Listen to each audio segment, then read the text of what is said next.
Laissez-moi vous poser une question. Le livre que nous étudions, quel est-il? C'est bien sûr le livre de l'unicité. Et son auteur est Mohammed ibn Abdel Wahhab. Laissez-moi vous conter deux histoires.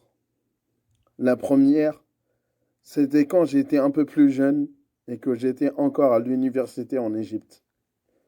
Je me rappelle, dans cette université, on nous mettait en garde tout le temps contre les Wahhabites.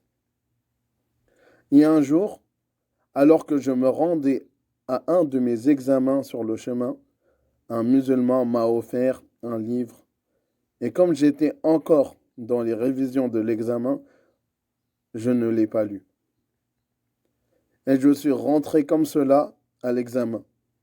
Puis un des surveillants de la classe de l'examen a aperçu que j'avais un livre. Il a alors regardé l'auteur et il a vu que c'était Mohammed ibn Abdel Wahhab. Il m'a confisqué le livre et il m'a dit: Toi, tu es un wahhabite? Et les livres des wahhabites, ce n'est pas agréé dans cette université. Mais il m'a quand même laissé continuer l'examen. Et moi, pendant tout l'examen, j'avais un souci en tête, c'était de savoir qu'est-ce qu'il y avait dans ce livre. Et après la fin de l'examen, j'ai pu reprendre mon livre. Et là maintenant, je vous l'enseigne. Et je n'ai pas vu dans ce livre aucun argument qui ne soit pas fondé ou illogique.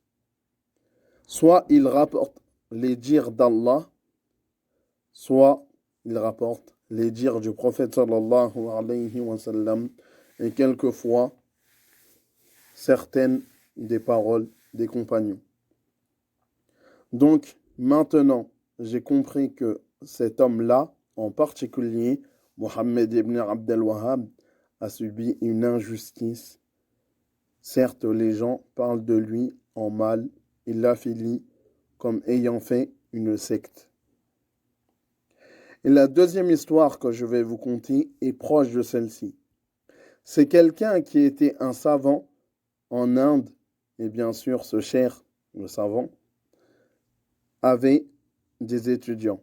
Et ce cher indien, lors de ses assises de cours, souvent, il mentionnait Mohammed ibn Abdel Wahhab en mal.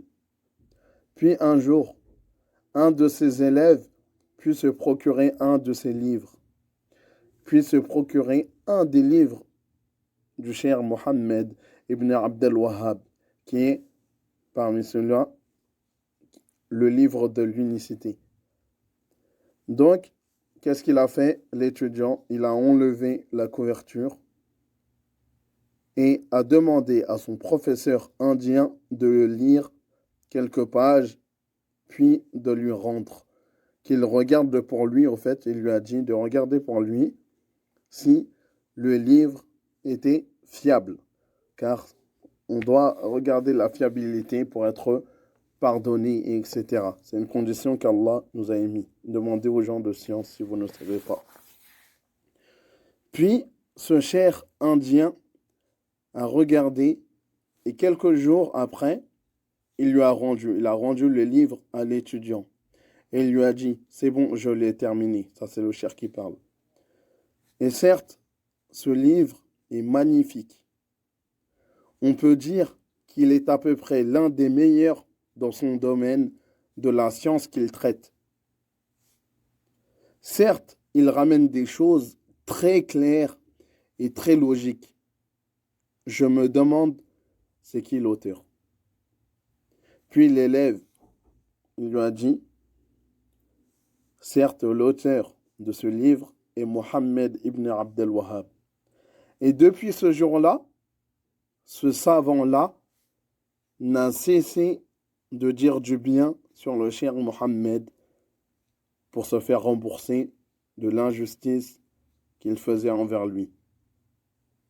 Et si vous n'êtes pas sûr de ce qu'il y a dans le livre, prenez-le et vous allez voir que c'est des choses très claires, logiques, etc. Après, on est des hommes, on n'est pas infaillible.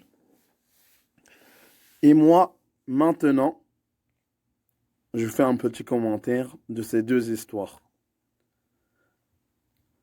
Ces deux histoires nous montrent que le mot wahhabite a été mis en place pour faire fuir les gens de l'enseignement des savants. Les personnes qui disent wahhabite jugent les actes de certaines personnes, mais ils ne savent pas qu'en particulier, ils suivent dans leurs paroles des personnes qui eux-mêmes ont la haine contre les choses mentionnées dans les livres de Cheikh Mohammed ibn Abdel Wahhab. Les personnes qui ont la haine contre lui mettent en garde contre lui et contre certaines personnes qui peuvent étudier ses livres, etc. Car, en général, il dit des choses qui ne les arrangent pas. Les personnes qui disent wahhabite le disent pour faire montrer aux gens comme si c'était un mal d'essayer de suivre à la lettre les paroles d'Allah et de son messager, sallallahu alayhi wa sallam. Après, il faut savoir que l'infaillibilité n'est pas dans les hommes, mais dans la guidée. C'est de suivre cette guidée qui doit préoccuper chacun d'entre nous. Car chacun dans sa tombe sera questionné tout seul.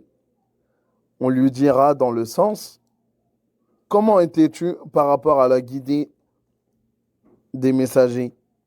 Et comment tu as répondu à ton messager, Mohammed sallallahu alayhi wa sallam? Et chacun aussi lui sera posé cette question. Qu'est-ce que vous avez répondu au messager? Et bien sûr, on ne demandera à personne, on ne demandera pas aux personnes qu'avez-vous dit concernant les personnes qui faisaient cela et cela. Donc, il faut savoir qu'il faut se préoccuper de connaître la source des choses avant de juger les actes de certaines personnes et les mettre de côté. Je voulais dans cette vidéo parler de quelques passages de la vie de Cheikh Mohammed ibn Abdel Wahhab, mais mon but exactement, c'est de faire des vidéos qui ne sont pas longues. Et je vous ai déjà pris beaucoup de minutes. Et Inch'Allah, dans d'autres vidéos, je vous parlerai de quelques de ces passages de sa vie, Inch'Allah. هذا والله أعلم وصلى الله على نبينا محمد